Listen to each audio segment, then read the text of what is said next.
The colorful, the interesting Beau Dietl, former New York City detective, founder of Beau Dietl Associates.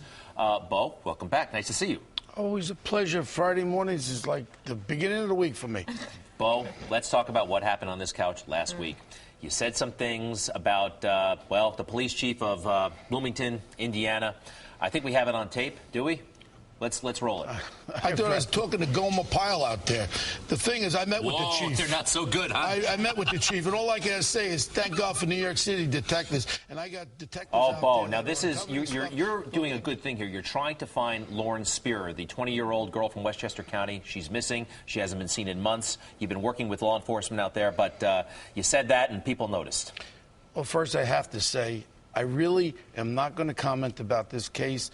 The family hired me, the Spierer family, Robert and Charlene Spierer.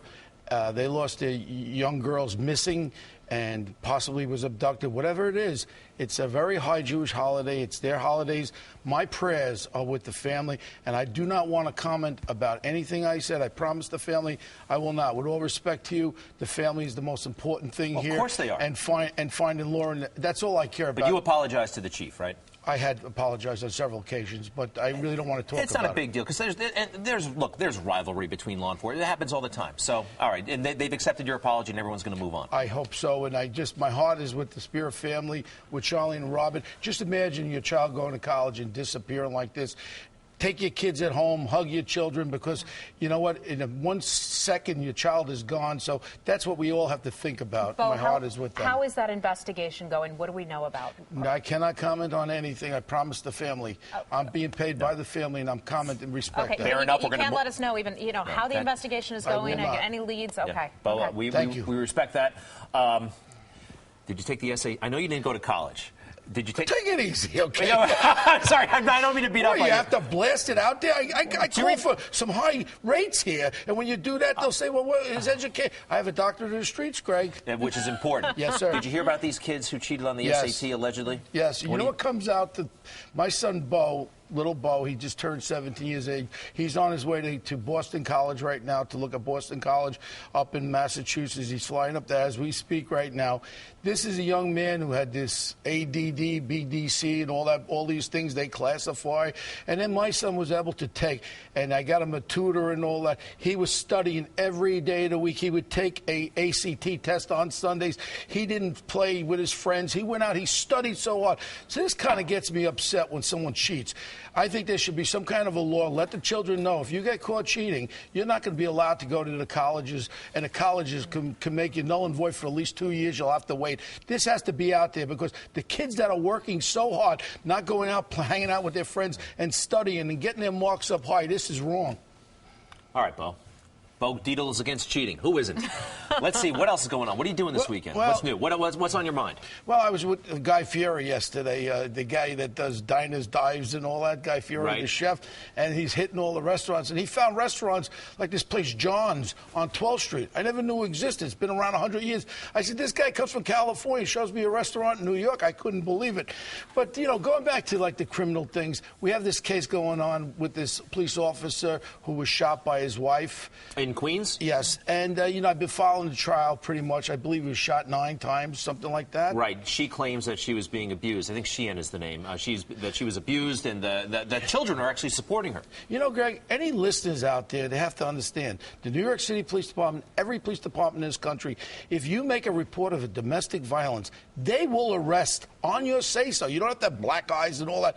You don't have to take a gun and shoot somebody 9 times. If you go to a police officer or if you go to a district attorney and say you're at life and you're being threatened, they will take care of you. I think by people taking the law into their own hands and execute, because as far as I'm concerned, this is an execution. At what point do you say, look, I can have a fight, we could be married, and you don't like what I did, next thing you shoot me, you say, well, Beau pulled a gun on me. Dead man tells no tales, you know? So my point out there is, if you're a woman of abuse out there, Call the police. The police will react to it.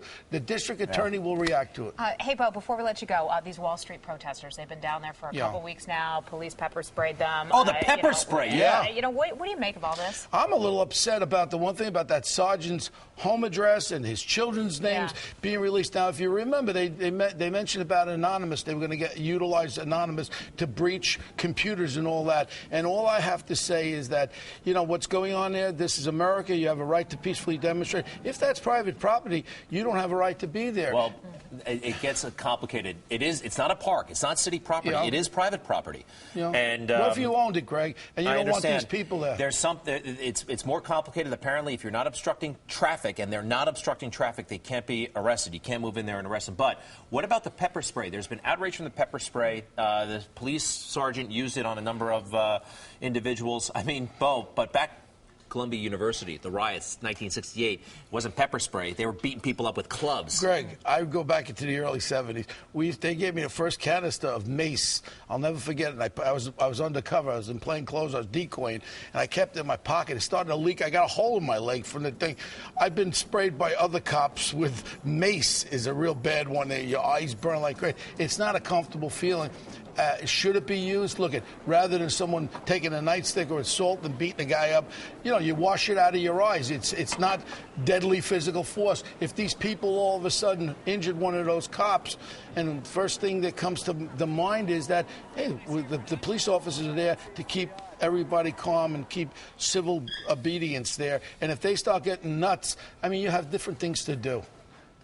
All right, Beau. And always a pleasure to come on. And again, I apologize for not being able to talk about the case, and that's Hey, I think we're it's a good wishing the thing. family the best, and hoping that they're making some headway in that case in Bloomington and find that young girl. And Greg? Yeah, what do you got? Greg? A present for me? Yeah, I want you to watch this when you go home. This is 1986 in the Oval Office with the greatest president of our lifetime, Ronald Reagan. That's you? Look at this picture. That's you and Ronald Reagan? Yeah, I'm going to set it up here. Did you Photoshop that, or is that No, real? I would like one thing. I'd Hold like on. you to watch it. Look at this. And This is Beau Dietl sitting with President Ronald Reagan in the Oval Office.